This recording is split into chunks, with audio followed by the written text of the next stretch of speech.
Welcome to Global Faith Spotlight with your host, Roy Seals. Hey, this is Roy Seals with Global Faith Mission.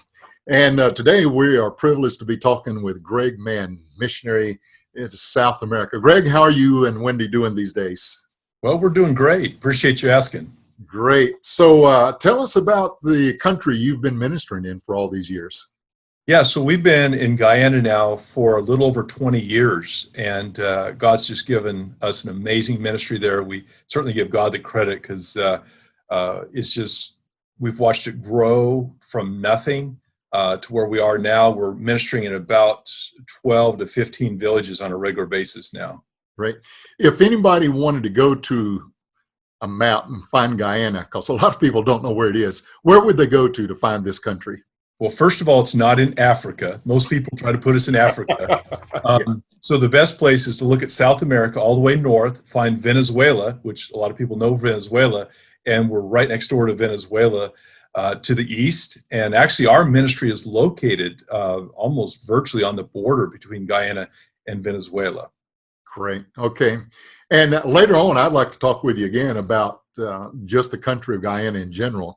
But today I want us to focus on a particular ministry that, although over 20 years of ministry you've had there with a diversity of ministries and activities, you're beginning to focus on young people. Why is that going on right now, and why the focus on young people? Well, there's an amazing need there, Roy. I know there's a need everywhere to work with young people. But in the area that we minister in, we are approximately 150 miles from the nearest city. So our ministry takes place in very rural areas. We travel most of the time by boat to go into villages of 300, 500, 800, or 1,000 people. And the places that we go typically don't have any other type of ministry there, certainly not other gospel preaching ministries. And even some of the areas that we go into would be considered unreached people groups, people that have never been exposed to the Bible or who Jesus is. So there's just a huge need among the people in general, but particularly with the young people. And part of that is their openness. It's an amazing thing. When I go into a village, even a brand new village where I've never been before, people will come and gather. Sometimes I think it's out of curiosity to see the white guy, what he's up to. But we are just always amazed at when we step into a new village to watch the openness of people to come and to learn. It's amazing that, and again, Guyana is an English-speaking country not far from the United States, and yet there's so many areas that are yet unreached and have not been exposed to the gospel. So there's an openness, though. And the young people want to be taught. They want to learn. And you can see it in them. There's a hunger to learn the gospel in a better way. You talk about the openness of the young people, and I want to interject something here. I mean, I've been in ministry for several years too myself, and what you're saying about the young people in Guyana, their openness almost goes against the grain for a lot of ministries here in the States, where a lot of times ministers are finding it harder and harder, more difficult to reach the youth. So you're saying this is the opposite there, that they are open to being reached. Yeah, absolutely. It's what we find is that I think the young people are often ignored in that culture, Yes. Undervalued. And it's when you start as an adult, you start pouring your life into a 14, 15, 16-year-old or a 20-year-old. They're almost like at first it's almost like they're shy. They kind of stand back, like they're not accustomed to an older person that is interested in their life. And once you kind of walk through that door and you show an interest in the people there, it just seems like they come out of the woodwork. Then they want to be around you, and it's exciting. It's a lot of fun to do ministry there, and you don't find yourself having to do much to attract them. It's not there's certainly not an element where you have to entertain or anything. It's not unheard of just to have an evangelistic crusade and have a lot of young people show up and just go into a village and preaching the word of God, and young people come. So there's a lot of openness there. You say a lot of these villages, Greg, are just villages of 300, 400, 500 people. So what do the young people do in these villages? I mean, our young people are used to being in cities and places where they have just so much to do. But what do the young people down there do in a village of 300, 400, 500 people? Yeah, so I think, primarily in the West, in the United States, in Europe, I think teenagers, the concept of being a teenager is almost like a right that you have this period of life that you're sort of, not quite an Yep. adult yet, you're not a child, so you sort of drift around. But in Guyana, they take responsibilities at a very young age. In fact, in a lot of cases, before they even become teenagers, the young women, young girls are cooking and cleaning and taking care of their siblings, and the young boys are going out working. They all go to the farm. So there's a lot of hard work. Teenagers there work really hard. So there's not a lot of, naturally in their culture, not a lot of fun time. And so when we come in, and they have a blast with us. That's great. That is good.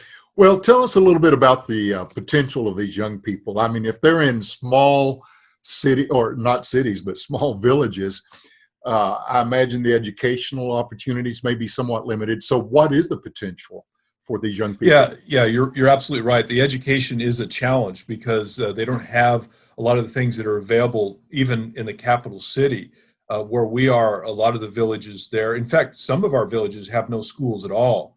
Wow. Uh, so as a young person, if you want to go to school, it can be a real hardship on the family. They have to come up with the money to send them off. They have to stay in a boarding building, and they have to provide for themselves, and it makes it really hard. So a lot of the young people will drop out of school at a younger age, or the ones that do go through their education still, they're not exposed to as many things as we are here.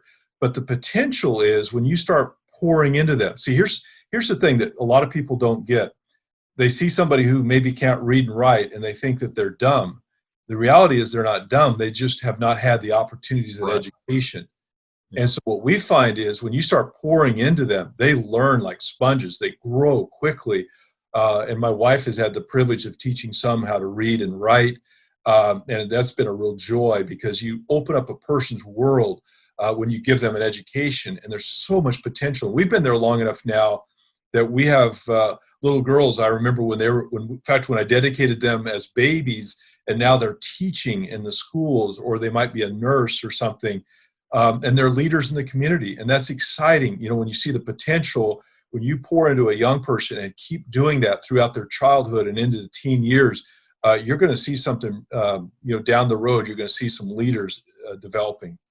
That's rewarding for those of us in missions, because after so many years in a ministry, you look back and now you see this person that was just a child when you reached them, and now they're mature adults involved in God's work, and what a reward that is. Are these young people eager to get involved in the local churches that you have established? Because you are a church planner and have established Yes. many churches. Do they get involved? Oh, absolutely. In fact, we do everything we can to get them involved, and from everything from helping out as far as the music. In fact, we do a lot with the music there. We do a lot with outreach, where we have our young people go out to reach others, and we believe in a discipleship model like that, where you disciple to disciple to disciple. So yeah, the young people are very eager to get involved, and we believe that we build strong churches by investing in them, and then watching them grow. And then, of course, from strong youth and strong churches, then we get strong communities. We literally have seen the character of communities transformed by the churches, not by us, not by our abilities or whatever, but it's the power of the gospel, and seeing an entire community begin to take on a different flavor. And we believe that eventually that we are literally going to see a change in the country. In fact, that's what we're targeting by going after the young people, because we believe we're taking a long-term investment in Guyana, and we believe that one day we're going to see some major impact by what we do today. Down the road, we're going to see Guyana changing for the good, and we're going to have an upward spiritual trajectory in the life of the country. Well, I like your vision. I like your goals for Guyana, and I think that the young people will be the beneficiaries of this. Are you open to having youth pastors in the States visit you on the field? Absolutely. In fact, as we are ramping up, we want to do more camps and larger camps as well. We're preparing to actually, our property, once we're able to put in all the things that we have envisioned, we'll have a ball field there, volleyball courts, we're going to have a kitchen, dining area, cabins, all that. And we want to be able to invite American youth pastors to come and Good. participate, to preach in youth rallies and camps and so on. So absolutely, bring your young people. In fact, we have a program right now that we're nearly finished developing. It's about an 8-week program that'll be mostly online, and you can those young people that you have that you want to put in a pipeline to get them onto the mission field. Our goal is to get youth, teenagers, and young adults onto the mission field. So we're not going to make any Good. bones about it. You send your young people to us, we're going to try to get them on the mission field. Amen. That's good. Greg, I want to come back and visit with you another day so we can talk more about Guyana and what God is doing. But I have already been blessed and challenged by your outreach with the youth in Guyana right now. And if you are watching this and would like to get in touch with Greg Mann, then you can go to our website for Global Faith. Go to globalfaith.net and then go to the missionary section and type in Mann, M-A-N-N, and you'll see Greg and his wife, Wendy. Their website is right there, and on their website, they have all their contact info. And you'll also see that on that particular page you'll be on, there's a way to give if you would like to participate and become personally involved in the ministry of Guyana. Well, come back here in a few days, and we're going to have the rest of this interview. Greg, God bless you, and thank you for being with us today. Thank you. Appreciate it, Roy. All right.